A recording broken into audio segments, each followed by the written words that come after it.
Great question, CJ. When I was a young kid, that's when the Apollo astronauts were landing on the moon. So that really motivated me to want to do something that very, very few people had ever done. Over.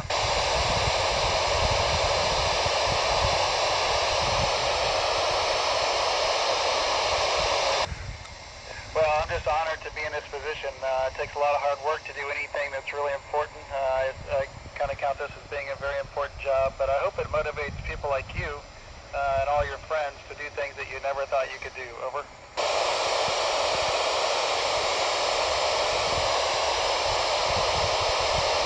When I was young, I looked up to my grandfather on my mother's side. He lived in Florida, and we just had a great bond, and I always looked up to him. Over.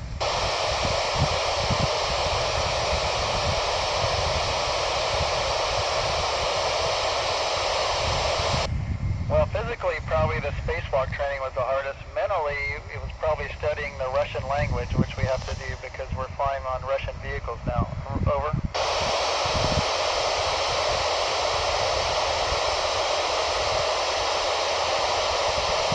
That's a common thing that astronauts feel, but I was lucky enough not to feel any of those. Over.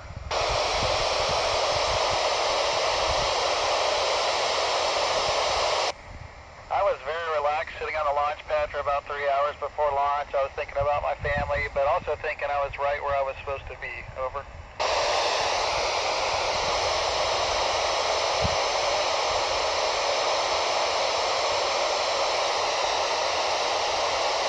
In general, it doesn't have any effect. I've taken my blood pressure several times. We have to do it every month up here to check our vital signs, and mine hasn't changed at all. Over.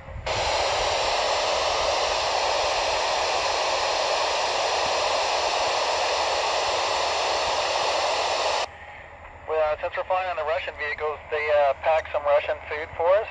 They're kind of survival rations, so they're not the best food. It's definitely nice to get to the space station and have much better food. Over.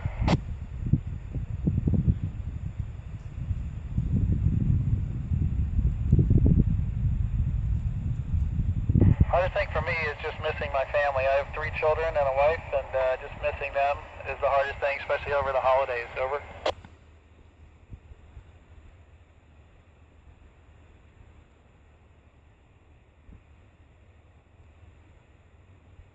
Great question.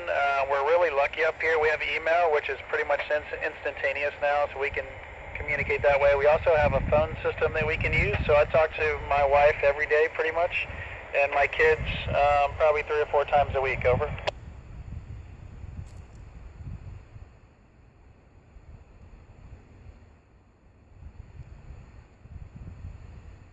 Well, we're getting ready to do a spacewalk on Friday, and the simulations we did for that and this giant pool that we have in Houston is going to pay off greatly on Friday when we go outside for our spacewalk. Other things are the simulators for the Soyuz spacecraft that we launched in and got here in. Those are very good as well as the space station trainers themselves in Houston and in Russia. Over.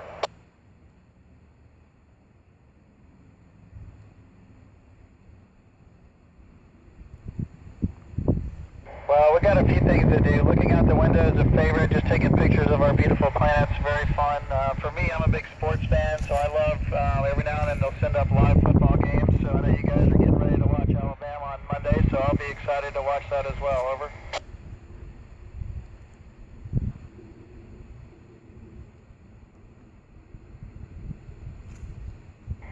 Interesting question, Connor. Some are easier and some are harder. It just depends. You have to think a lot more about just mundane things that you wouldn't have to think about on Earth just because everything floats here. You can't just set something down and expect it to be there when you come back. Over.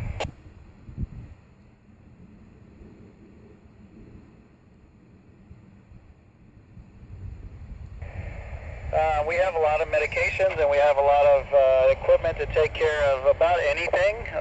Some astronauts are doctors, but none of us on this crew are. But we have people like myself who are trained to take care of the basic things. And then if something happened to anybody, we could talk to a real doctor, a flight surgeon at NASA that would guide us through any situation. Over.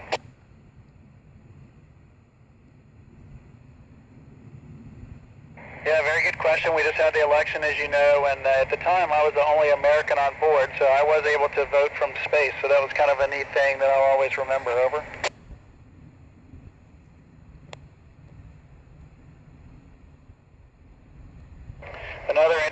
question.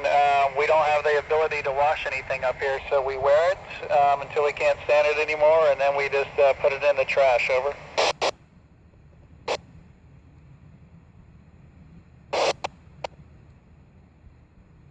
I think this is such a unique place that I don't think about the way we do things on Earth very much, because it's so cool up here and just everything floating around and just enjoying this environment. But as I get closer to going home, I think I'll start thinking a lot more about doing things on Earth like you mentioned. Over.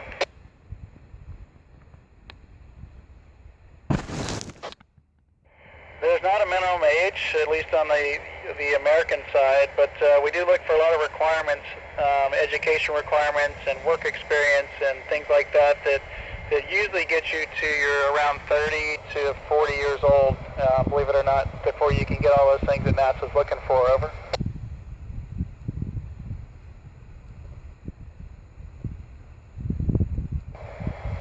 Looking out the window at our planet and just seeing it from this perspective is just absolutely amazing. It's absolutely beautiful, and we just all of us enjoy doing that. Over.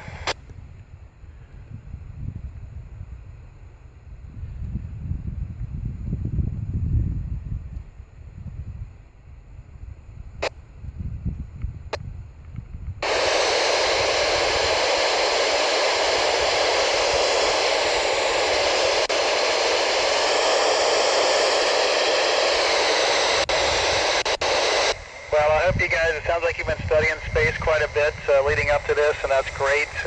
And you just have an awareness that most Americans, believe it or not, don't have, because they don't understand the space station probably as well as you do now after studying it for a while. So I applaud you for that, and hopefully you'll keep looking for us. You can see us fly over Rainbow City too. If you go to the internet, you can check out and see when we're going to fly over, and go watch us, because we're going to have a spacewalk like I mentioned on Friday. We'd love to have you guys check us out while we're outside.